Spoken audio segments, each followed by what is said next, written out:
In 5 minutes' time, we're expecting the FOMC press conference with Fed Chair Powell, and a reminder the video is on the feed for those interested. All right. What's up, everyone? So we got the FOMC press conference coming up here. Just covering it for fun, you know. Had some people earlier asked to hop on, so we're gonna see what we can do. What's up, everyone? What up, Donald? First to the chat, baby. Let's go. Can you hear me okay? Everything good?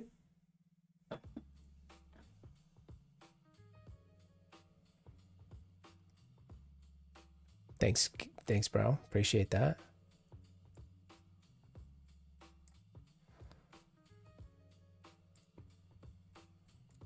I really liked your post in school, by the way. Just want to let you know. What up, Daniel?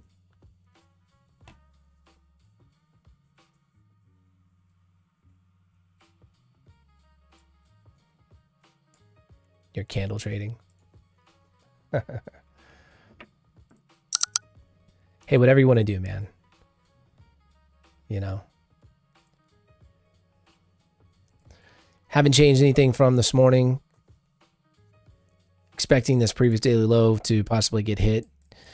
Okay, I'll give you guys a quick update. What I expect real quick. Did a quick breakdown of the FOMC statement. I mean, the rate decision is holding exactly as expected, 11-1 vote. And on sort of a bull bear kind of scale, the statement is pretty balanced.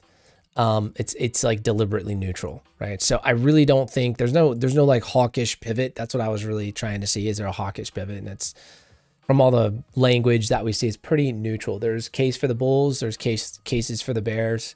So we'll see what the market wants to do. I mean, the key for this press conference is not going to actually be the statement. The key for this press conference is going to be the questions after the statement. So that's going to be interesting to just see what happens there. And we'll see. Is he on time? Yes or no in chat. Is Jerome Powell going to be on time? That's my real question. What do you guys think? You think he's going to be on time or not? Late Powell. I feel like he's been on time ever since ever since Trump started to call him too late Powell. He's like deliberately been on time.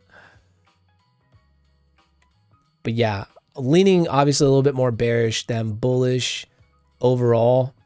Donald says no. Daniel says hell nah. Hell nah, dog. All right, we'll see. All right, well, you know, smash the like button. We might get into a little scalp trade here. You never know. You never know what the world might bring. You never know what the trading gods might bring, ladies and gentlemen. But I'm happy. I got off stream happy with this trade. Very happy this morning. So, you know. Hit the thumbs up if you want more, Mike. Let's go. We got, hey, man, I appreciate that. You know.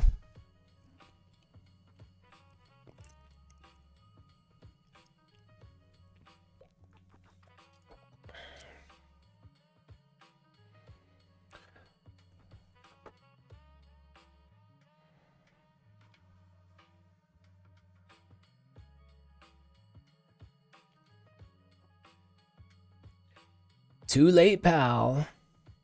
Have I made back that loss today yet? No, not quite. I did pretty good today, but yeah, I'll share it. I'm gonna share it in the video. But surely expecting I like to FOMC press conference. I like to share that stuff in the group. If you're in my community, you'll see it.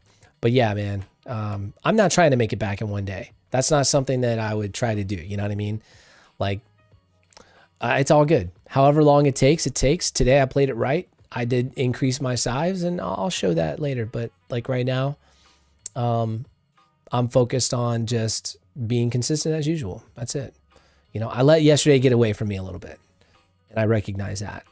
I risked it for the biscuit. You know what I'm saying? I think all this prop trading has got me overconfident, y'all. I'm like, ah, man, I'll withdraw another 40K from my prop account. No big deal. You know?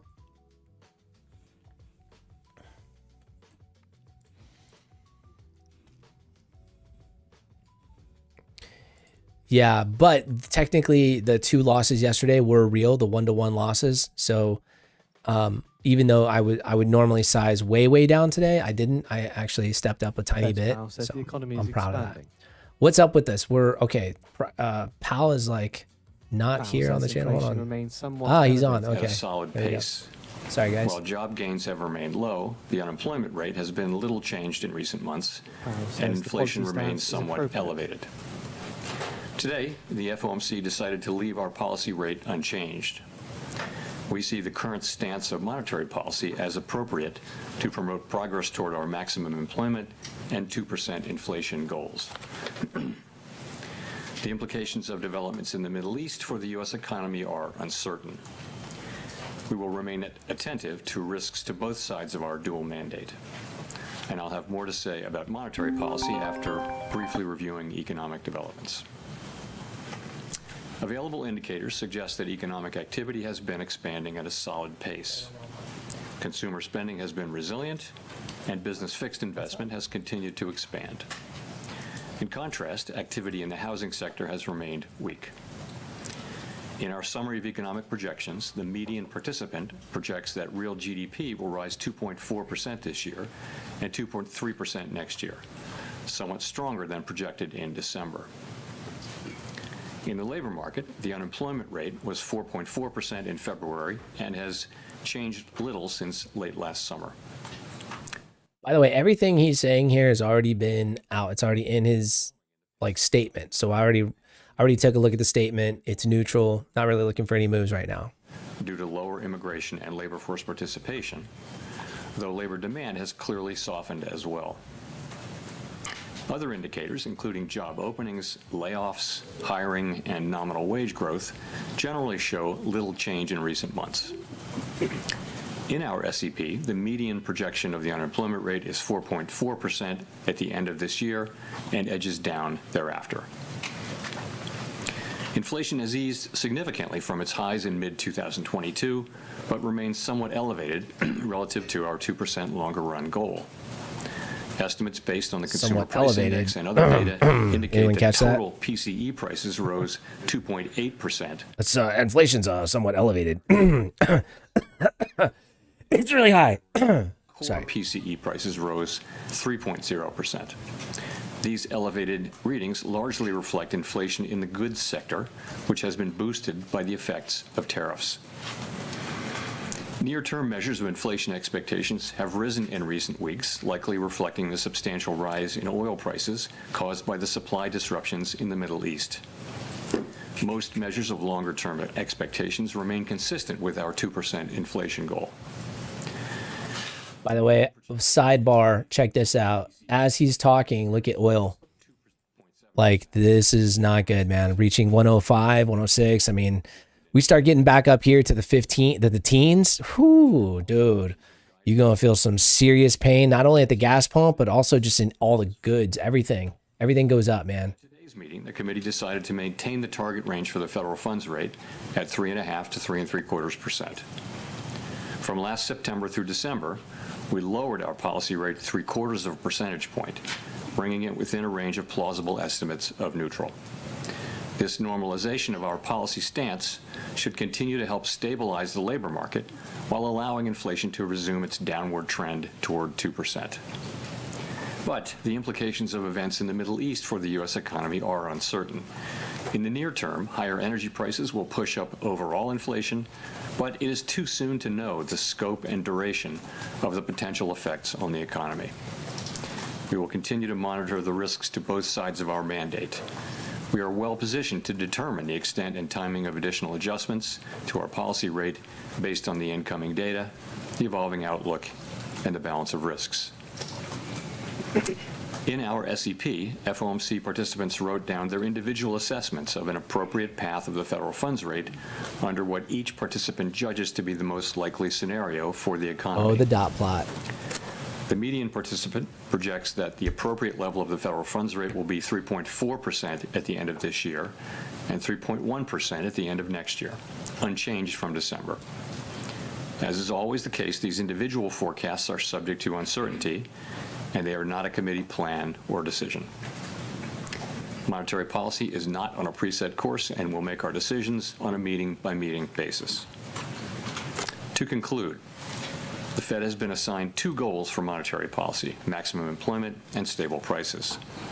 We remain committed to supporting maximum employment, bringing inflation sustainably to our 2% goal, and keeping longer-term inflation expectations well anchored.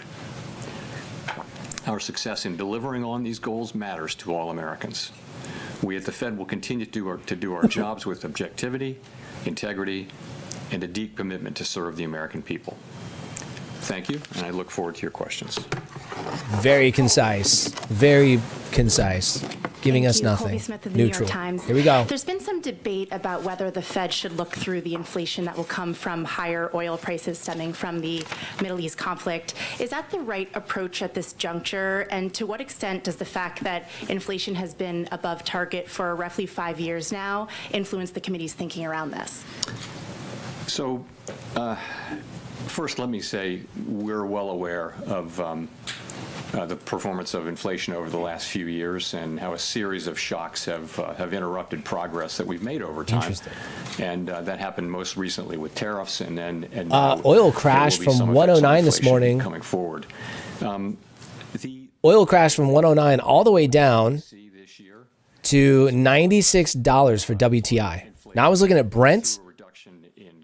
Let me take a look at WTI real quick. The one-time effects on prices of tariffs go through the system, go through the economy. Yeah, okay, wow. We're looking for going So I don't see 109 though. I see 100. I do see it settling at 96.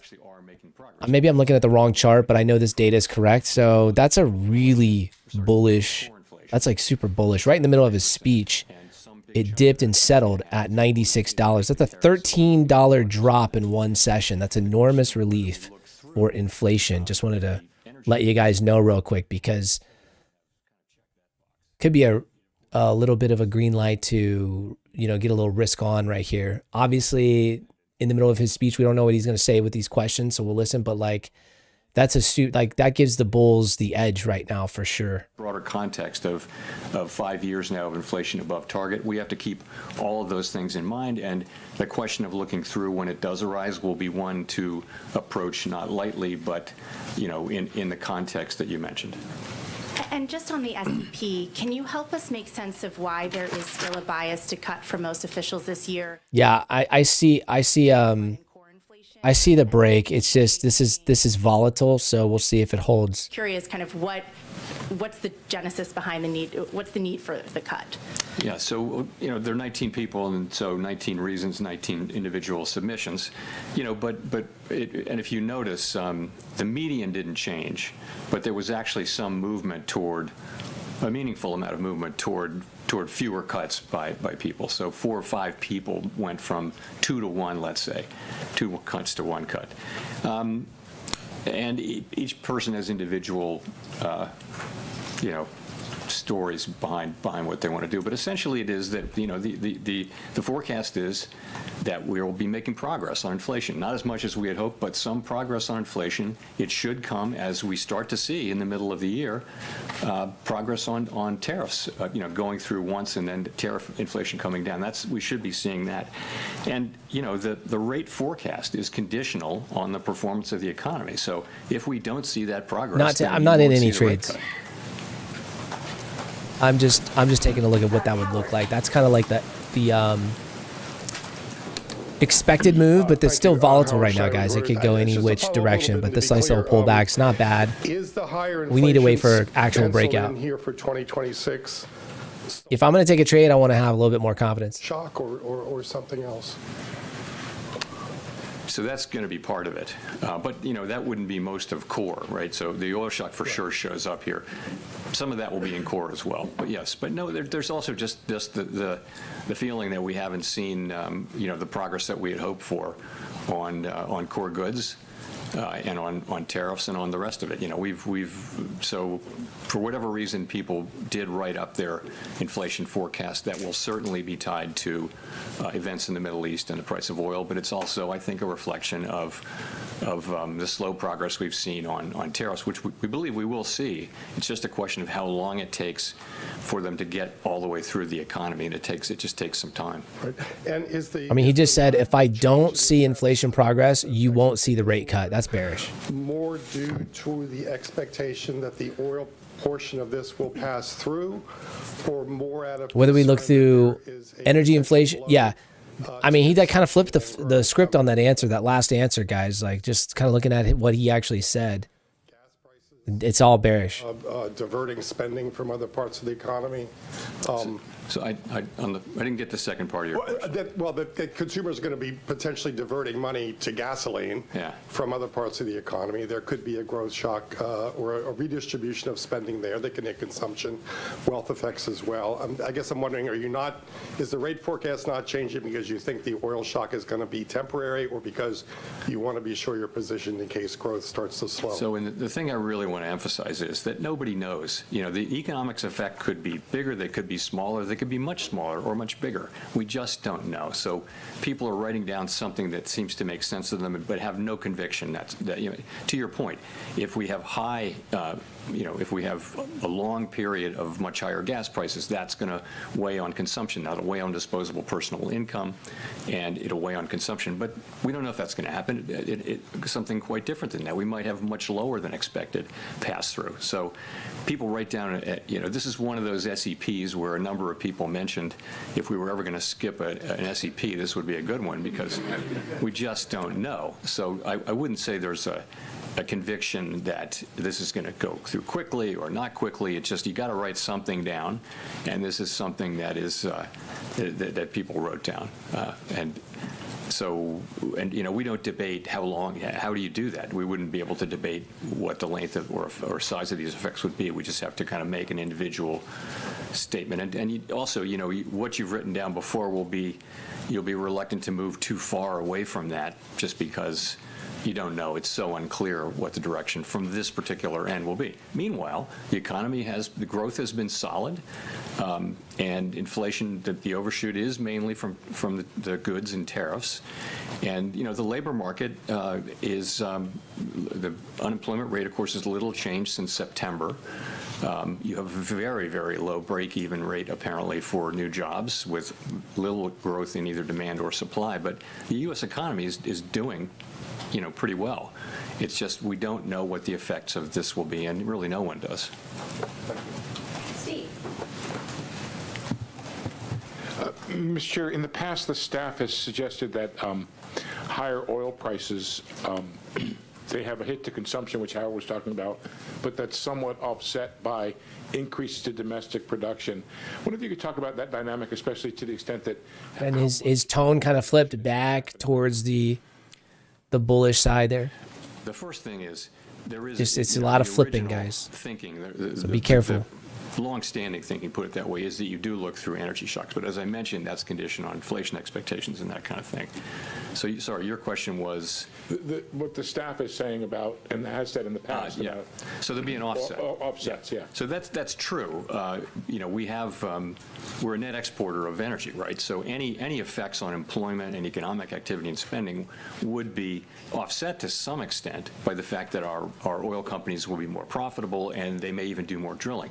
If you ask oil companies about doing more drilling, though, they're going to want to see, a consistent rise in oil prices from where they were before the buildup for the war, and they're going to want to believe that that's going to be persistent for a fairly long time. So they're not sitting there waiting for oil to go over $70 a barrel, and then they're going to start drilling or whatever. They're going to make a reasoned, careful judgment that we're going to have higher oil prices for an extended period, meaningfully higher.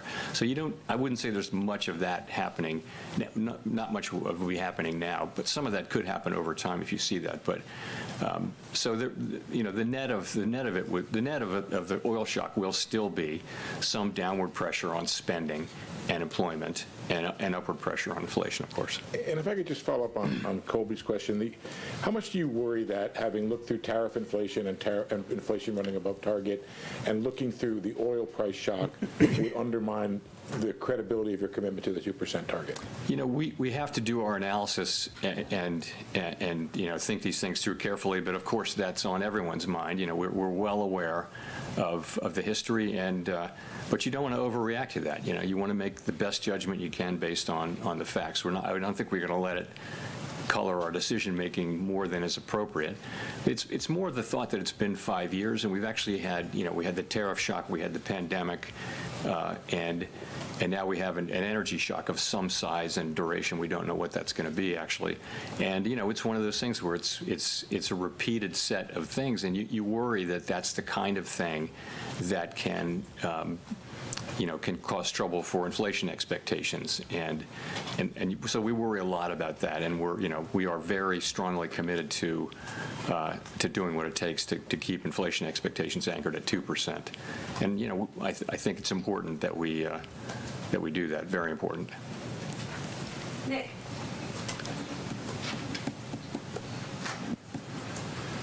Nick Timmeros, The Wall Street Journal. Chair Powell, you've described monetary policy T. as modestly restrictive. If the unemployment rate is roughly stable, inflation moving sideways in the high twos, with an ongoing overshoot in services and non-housing services, not just goods, and the economy doing fairly well, as you just outlined, what gives you confidence that inflation returns to target over the next couple of years? Great question. Okay.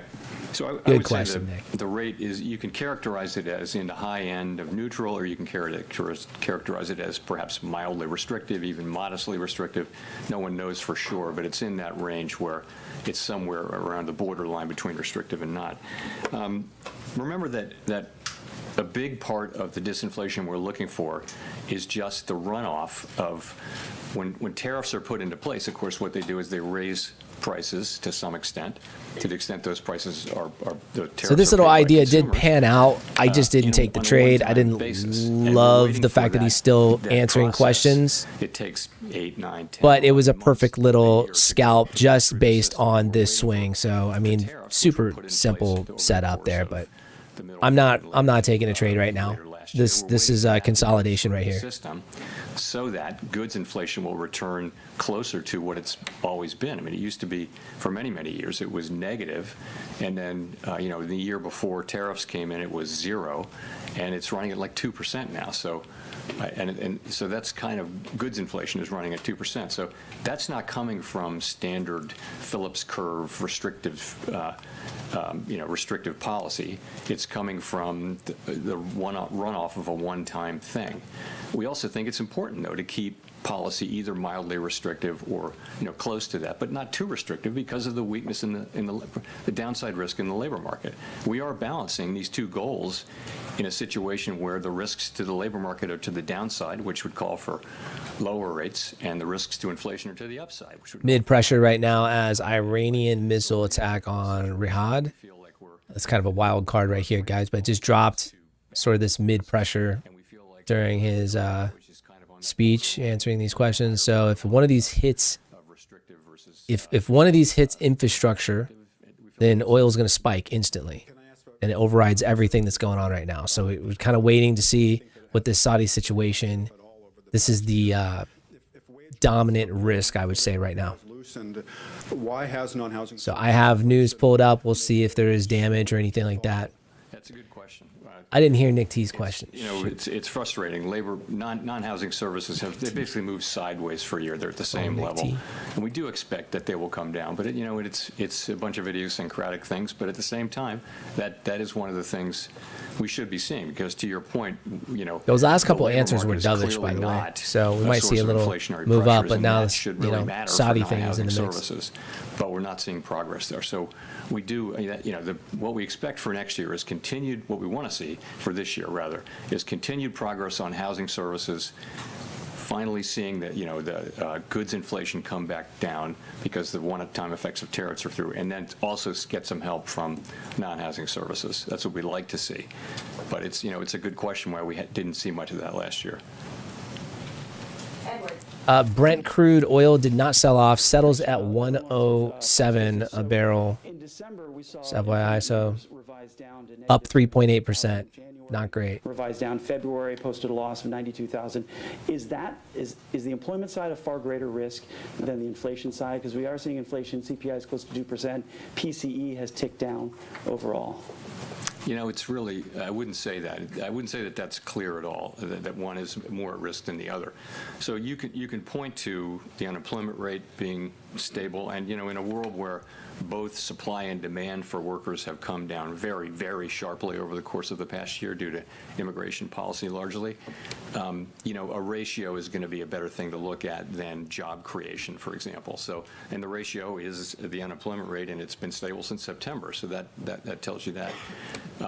Inflation, you know, I would not say that we're employment is at more risk, is more at risk than inflation. headline. So we've been Oh, well boy. above the 2%, that amount, whatever. So now inflation becomes the fear. 7.8 And Brent just settled at 107. for some time.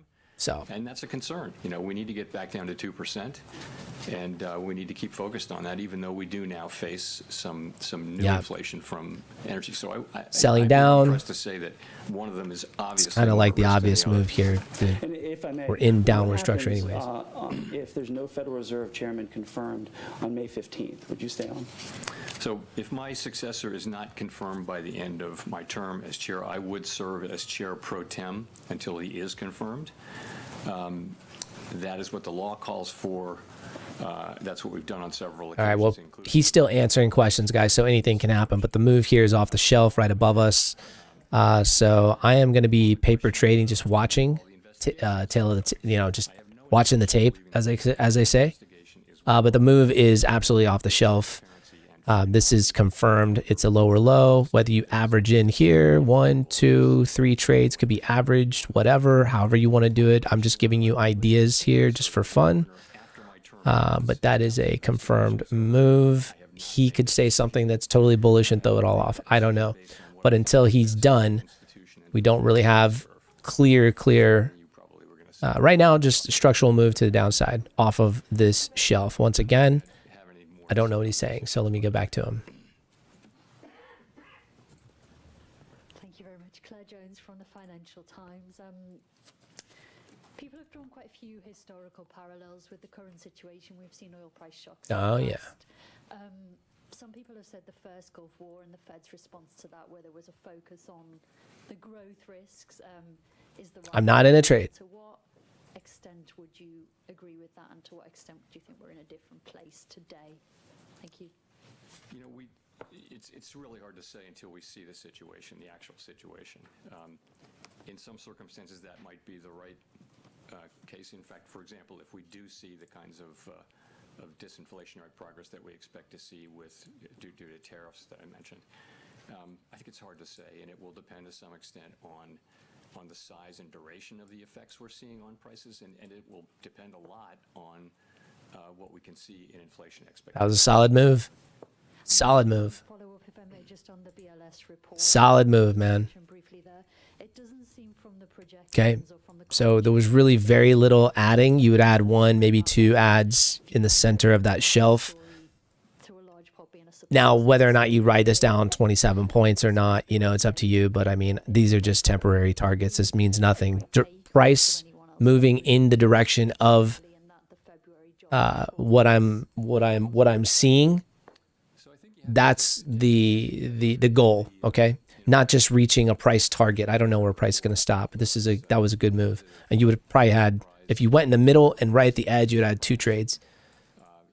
So, again, I'm not in a trade, just kind of lining out what I see. Hope you're having fun. Let's go. Smash the like button. We doing it. Already called 2 trades. Both of them panned out. Indicators that suggest a degree of stability. But the thing that I think a good number of people on the committee are concerned about is just the very, very low level of job creation.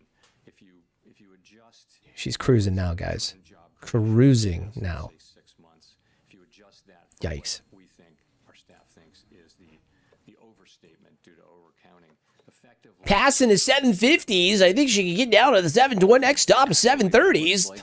That's about what the economy needs in terms of dealing with very, very low, non-existent growth in the labor force, which passing the going back up to the 780s. It's sort of a zero. Oh boy! Employment growth equilibrium. I think I'll buy a yacht. That's balance, okay. But you know, I would say it does have a feel of downside risk, and it's not kind of a really comfortable balance. So. You know, we look at that, we see it, we get it, and I mean, everybody understands the arithmetic, and that's you can say the break even is zero, but nonetheless, it's something we're watching carefully, and so and you know, we're concerned about. But off a cliff. Though, you can argue that it's a consequence of deliberate policy, which reaching the 760s now. That's the biggest factor there, and but nonetheless, something we watch carefully. Andrew. Thanks, Chair Powell. The economy's experienced a series of supply shocks in the last few years, COVID, tariffs, 2 oil price shocks.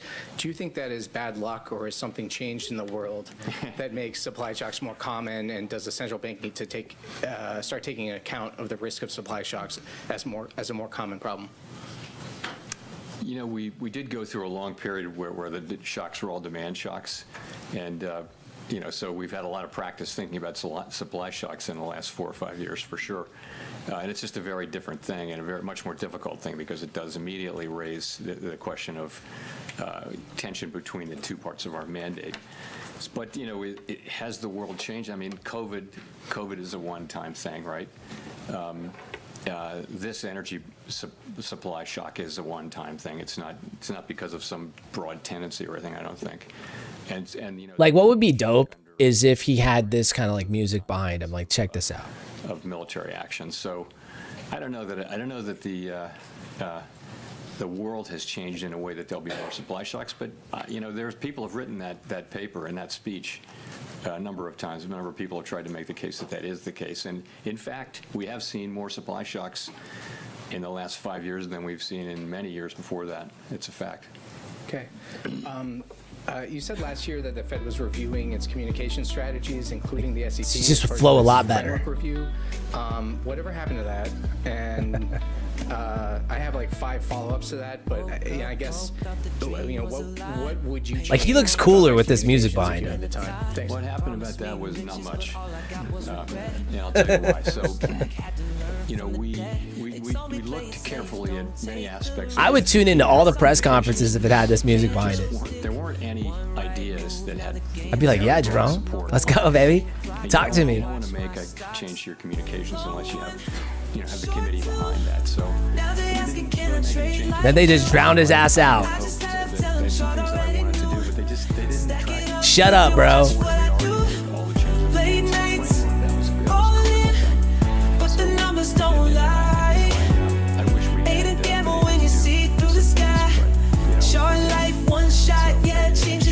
All right, so what were you saying, bro? What were you saying, bro? Yeah, you over there. Go ahead. Your question. Michael McKee from Bloomberg Television and Radio. Yeah. The Minute Show in January, some okay, members keep talking. wanted to what? I can't hear you, bro.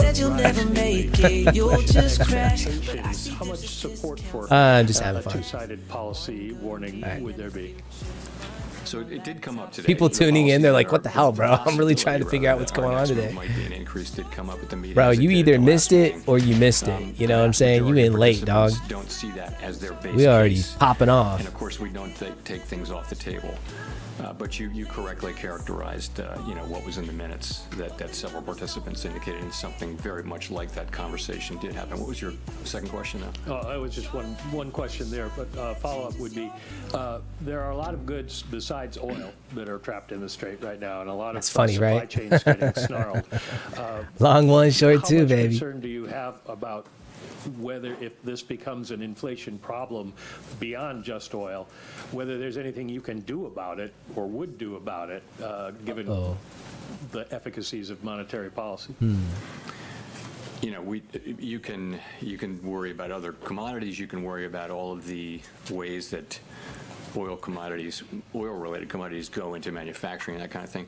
The truth is it's completely out of our hands, and we just, like everybody else, we have to just wait and see what happens. And it'll come down to how long, the current situation lasts, and then what are the effects on prices, and then how do consumers react and that kind of thing. Really, I wouldn't speculate in any way, and there's really not a lot we can do other than kind of watch and see. Maria Luisa. Afternoon, Chair Powell. Maria Luisa Capurro with Bloomberg News.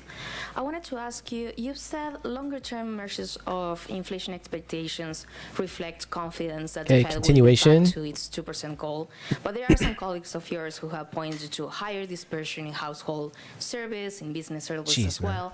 So, and that they take as a signal that inflation expectations may be less sticky than in the past. Okay. I'm wondering if there was a discussion around that at this meeting across the committee, and what were the views of what is the state of inflation expectations and the risks from higher oil and gas prices.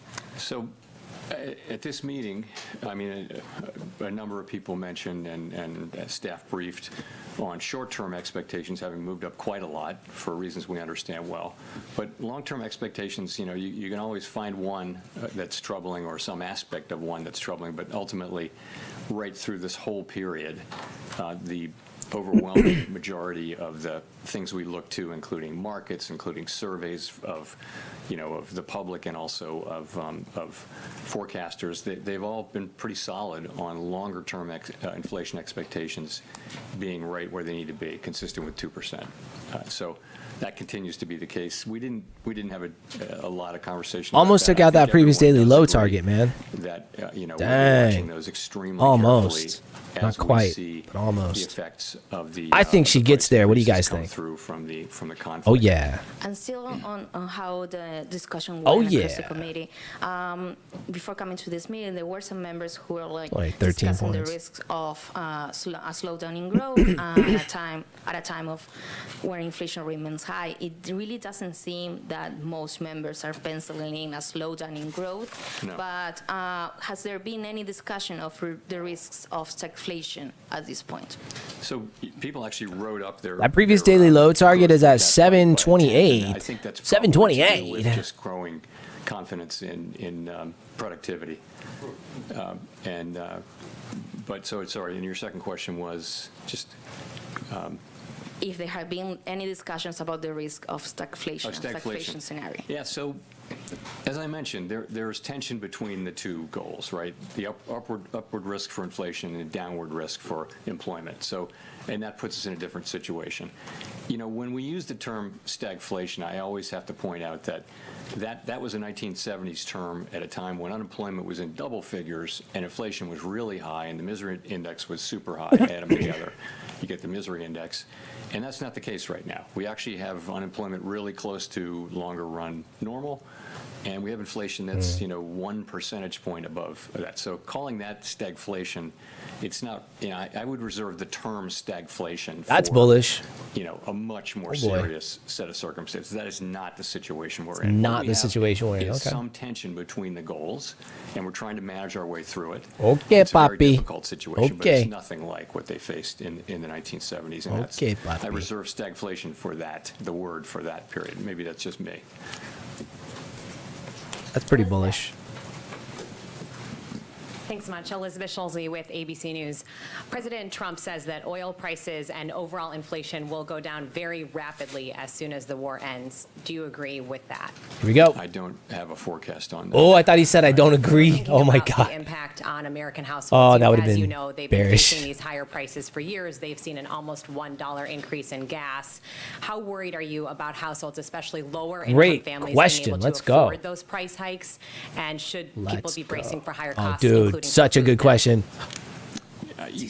We don't know how big these effects are going to be, and I don't want to characterize them in any way. Of course, people are already seeing gas prices. Gas prices are up almost $1 a gallon.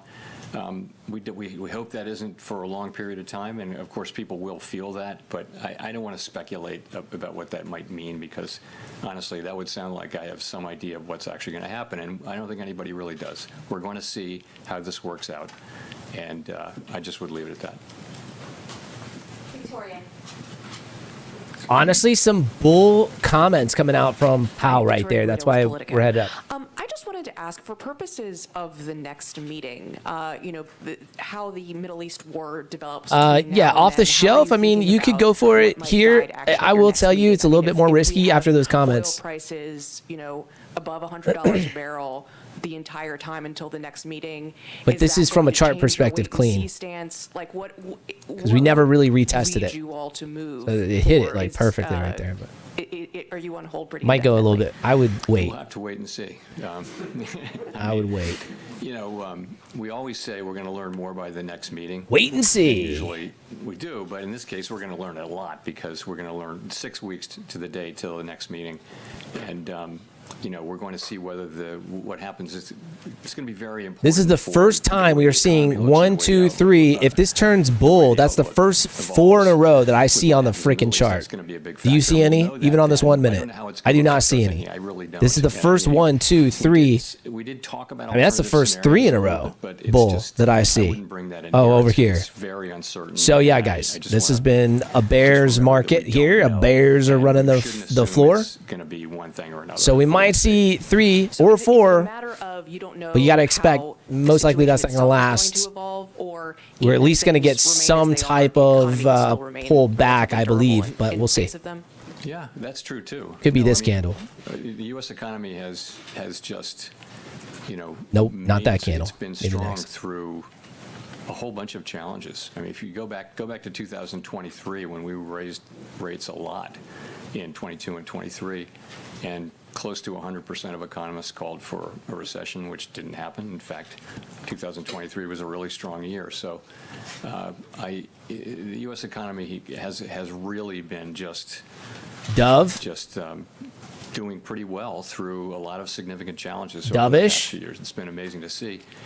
And I don't know what's going to happen in the next intermeeting cycle, and I don't know what's going to happen in the Middle East. I wouldn't want to speculate.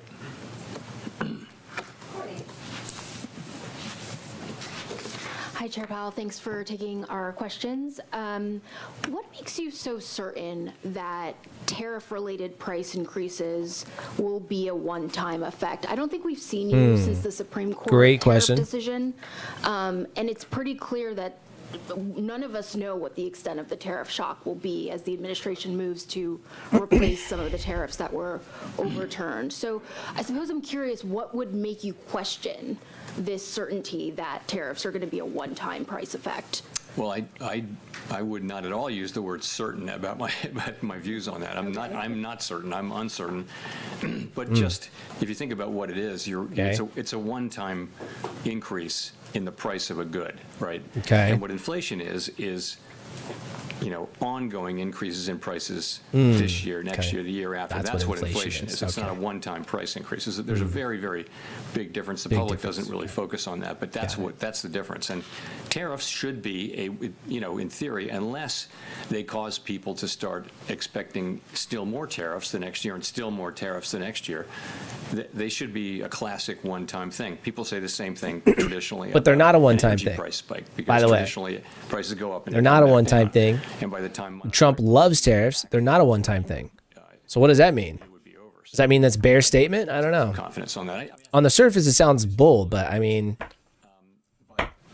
they're not going to stop. The time it takes to get all the way through tariffs are not going to stop for the next, X amount of years. COVID, the inflation did go away, and largely for the reasons we thought it would, but it took 2 years longer than we thought, and so I think we have to be humble about knowing how long it will take for tariffs to go all the way through the economy. And so what we've been doing, as our staff's been doing, it's very interesting.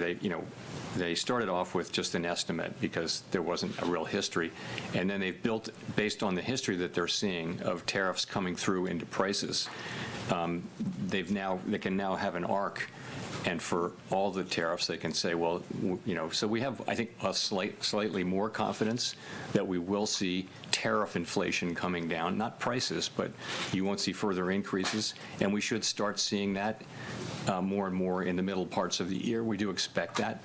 Now, you're also right, though, that the level of tariffs came down fairly meaningfully in the wake of the court decision. But the administration said they're going to get that rate right back up to where it was. So, and we assume that they'll do that over time. So that's how we think about it. Keep talking. Go ahead. Hi, thank you. Chris Regaver, Yeah. Associated Press. I wonder, you talked about Sorry, say that louder. I can't hear you, bro. in this environment. I wanted to ask about an additional thing, which is the fact that it's happening before transition. Sun hits right. Is there still some value? No more rushing. Taking flights. Thinking, the ones who will stay on for the rest of the year and beyond, and does that even handicap your successor? In any Does that way? handicap? No. Well, just in terms of having. Doesn't handicap anything. I'll just keep making music and dropping different albums, every year. Excuse me, pal. Step aside a second. So what I'm gonna do, guys, I'm gonna probably release songs that are just about trading and my life. And why not? It's fun. I'm here in my studio. And so, I did it for a long time. So no, I don't think it hinders my ability to make music or make money on the charts. Back to you, pal. It never locks people in. People are more than happy to be proven wrong. Exactly. Just like I was yesterday. Thank you, pal. So I just think we do it. And, I mentioned this was a time when it's very hard to do it. During the pandemic, we actually took one meeting off, I think. But we don't like to do that just because it's hard to do. We should just keep doing it. And I mean, when you're, take a couple days off, bro. It's okay. Even more than usual, good to take the forecast with a grain of salt because subject to just very high levels of uncertainty.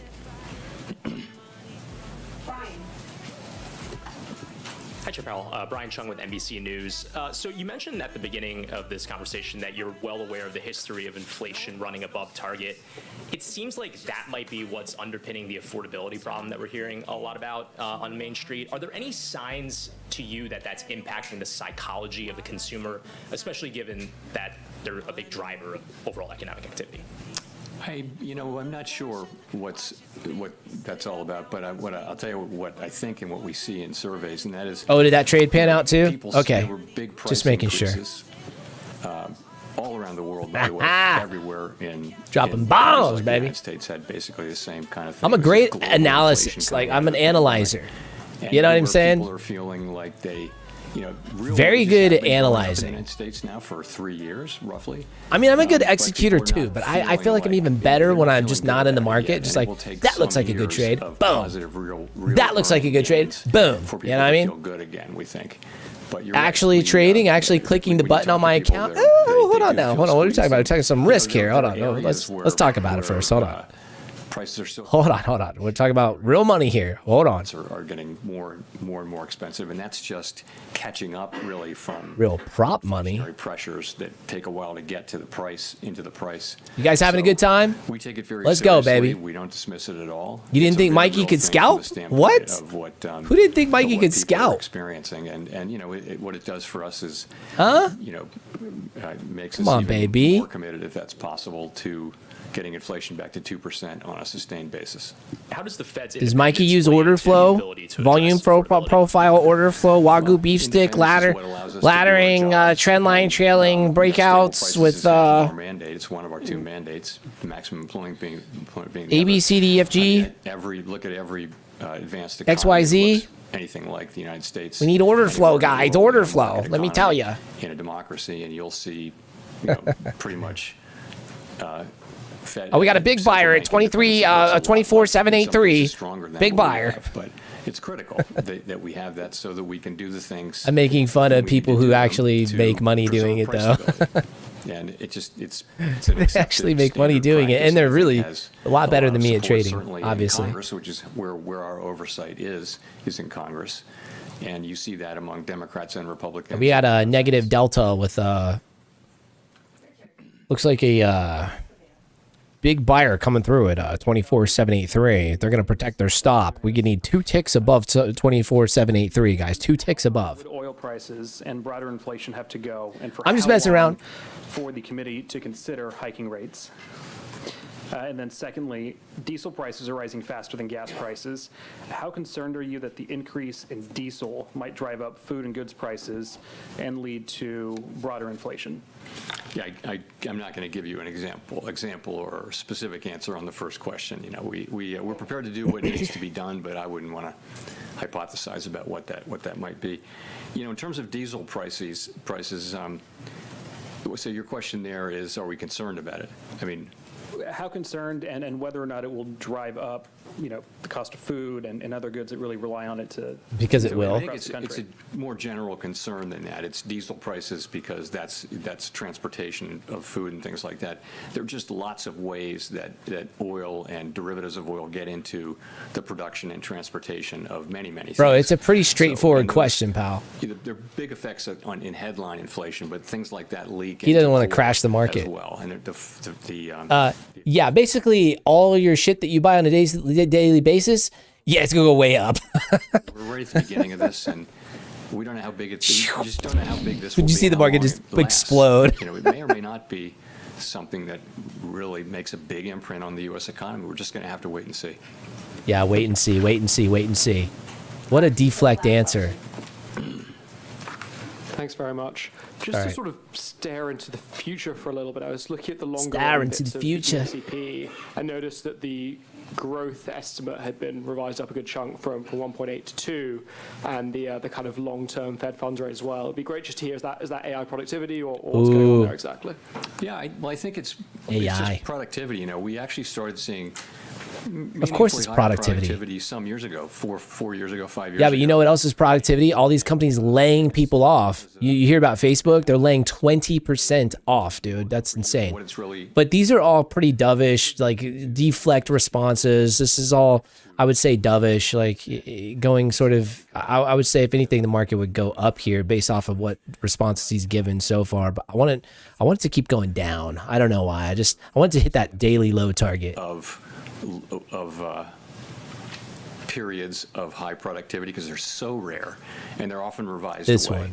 And for many of us, Right I never there. thought I'd see this many years of really high productivity. Hit and that by the way, daily low, expect it to buddy. continue. You can do it. And we haven't really started to see the effects of generative AI, and that should certainly contribute to that. So it's quite unusual, and it's this is the higher productivity is the thing that allows incomes to rise over time. And so it's a great thing. Was that your question? Yeah, no, I was just curious what lay behind that. And just briefly on that as well to finish up, you hear the argument a lot, this is a sort of disinflationary story, and if you believe that productivity thing, that should also weigh down inflation over time, maybe then kind of pull down where rates end up. Do you kind of agree with that line of thinking, or do you think...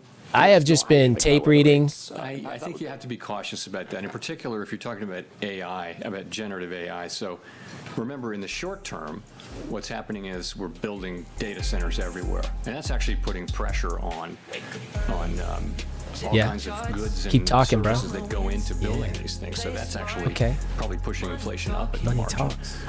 In addition, I don't chase. It probably raises the neutral rate. So in the near term, you're not looking at something that would immediately call for lower rates or that would be lowering inflation. Over time, though, sure, it can be. Like, can we just remix this whole speech to this? Not that anyone would care about his part. But I've just been tape reading. It's an empirical question because you know what I mean? Let me turn him down. I've just been tape reading. I have not been just scalping my little ass off with you guys. Okay? That's the last thing. That's the last thing that I would do is like, make $417 today on 20 freaking Apex accounts while I'm in the money. That's the last thing I would do, guys. Come on. Come on, you know that. You know.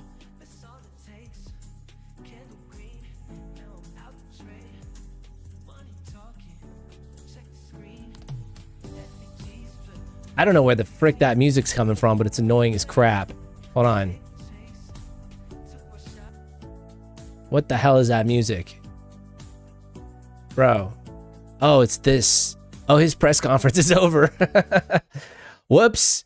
Okay. Great. Yeah, no, anyways, guys, back to your normal programming schedule. And as I said, I have, like I said, what did I say? I haven't been scalping, guys. Anyways, I see you guys tomorrow morning in the live room. I don't know. Oh, dude. Come on, man. If you don't like this video, you're slow. There you go. Yeah, thanks, man. It was fun, and definitely had some fun just you know, taking some of these trades with you guys. Good times. I didn't, you know, would say I think we need scalping as part of the live room every day. I do sometimes just extend the streams and scalp my little ass off. Ask other people who've been with me. They'll tell you, man, I do it sometimes. It's just the thing is, bro, it's like, well, you know, I teach a strategy that we gotta play chart light behind me on. I teach a strategy that I want to be responsible. Okay. I think it's irresponsible for me to get in the room and like not trade the strategy. I think that that's stupid. If I didn't believe in just want that for my life, then I wouldn't teach it and believe in it and trade in it. But the honest truth is that I love scalping. It's just, and this goes for everybody in here, man. Like, it's kind of like, I'm feeding a beast. Does that make sense? I'm feeding something that I know is not good for me, because it's like eating too much candy. Scalping is so sexy, dude. It's so much fun. It's so sexy. You can make all this money until you start doing it full time, and like you just see all these crazy setups throughout the day, and you really like. It's hard for me to, yeah. It's a lot of stress too, bro. Like, oh, we took the daily low target. Let's go. Damn, I should have held. Anyways, all right, cool. That was my goal, just to hit that target in this session, and we did it. Beautiful. Yeah, dude, today was perfect. I mean, today was a perfect day. I maybe didn't make as much as I lost yesterday, but I tell you what, $400 on 20 Apex accounts. When I'm in the money, every dollar I keep, you can do the math. That's almost 10 grand.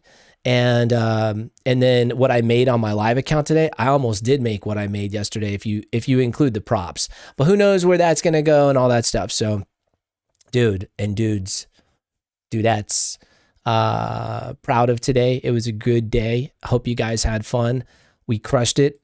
Crazy Horse providing us the signal this morning. Awesome. Took 80% out right down here. Came back, hit my break even. I was very proud of that. I did step it up a little bit. But I was a little hesitant to go full port because no bottom wick on this 5-minute candle, and we had not broken structure yet. So as soon as this broke structure, the fact that price came back just like I said it would, and I was not expecting this shelf to necessarily be respected because of the way that this candle ended and price pulled without tapping this inner shelf up here. It's just, it was expected, right? So price did everything I expected it to do today. And even though yesterday was like this really awkward, weird day where like nothing I expected happened, this, if price can do what I expect 80% of the time even, dude, I've got an edge, and I've got the edge on the market, and so do you guys. Because we're doing this shit together, right? So I'm super pumped. Thank you guys for hanging out and enjoying the video and stuff. I'll definitely do more live streams. To be honest with you, I have a busy life, man, and I just love what we do in our paid community, in our group. So I don't really get on here because I'd rather just go live with you guys, more like a Zoom call. It just feels more you can come off a mute type of vibe, and here I feel distant. But anyways, hope you guys have a great rest of your day. Peace, love in the Middle East, and